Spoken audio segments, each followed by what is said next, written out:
আসসালামু আলাইকুম। T S math ইজির পক্ষ থেকে সবাইকে স্বাগতম। এখন যে প্রশ্নটা দেখবো খুবই গুরুত্বপূর্ণ। আপনারা একটা অঙ্ক দেখতেই পাচ্ছেন, সেটা হলো 10%, 20% ও 40% এর তিনটি ধারাবাহিক ডিসকাউন্ট নিচের কোন একক ডিসকাউন্টের সমান। মানে একটা পণ্য তিনবার ডিসকাউন্ট দিলে যে মূল্য দাঁড়ায়, বলছে নিচের মানে একবার ডিসকাউন্ট দিলে তার মানে কোনটি সমান হয়, বিষয়টা এরকম। তিনবার ডিসকাউন্ট না দিয়ে আমি একবারে ডিসকাউন্ট দিয়ে ওর সমান তৈরি করবো, ঠিক আছে?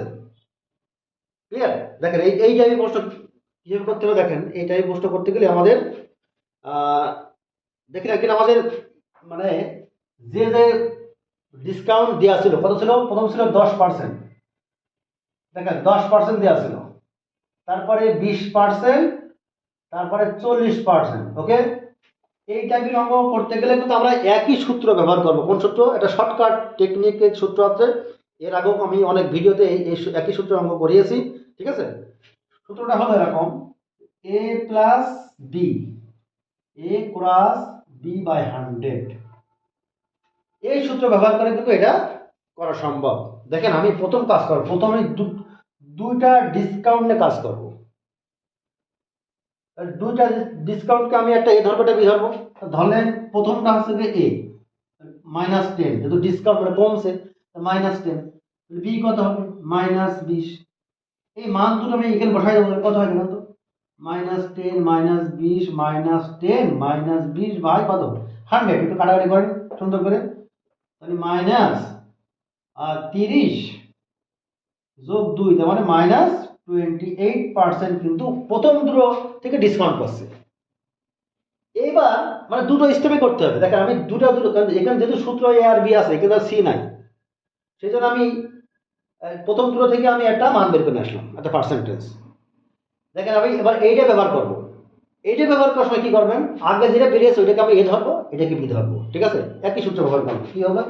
পরের ধাপ মানে দ্বিতীয় ধাপ, দ্বিতীয় ধাপে কি হবে? এখানে করো। দ্বিতীয় ধাপে কি হবে? দ্বিতীয় ধাপে হবে এর মান কত হবে? -20। বি এর মান কত হবে? তাহলে মাইনাস কত? -40।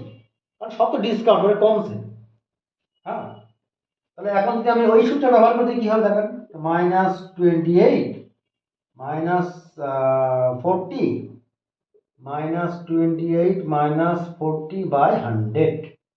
এখন এইটা ক্যালকুলেশন করলে যা হবে তাই आंसर আমাদের।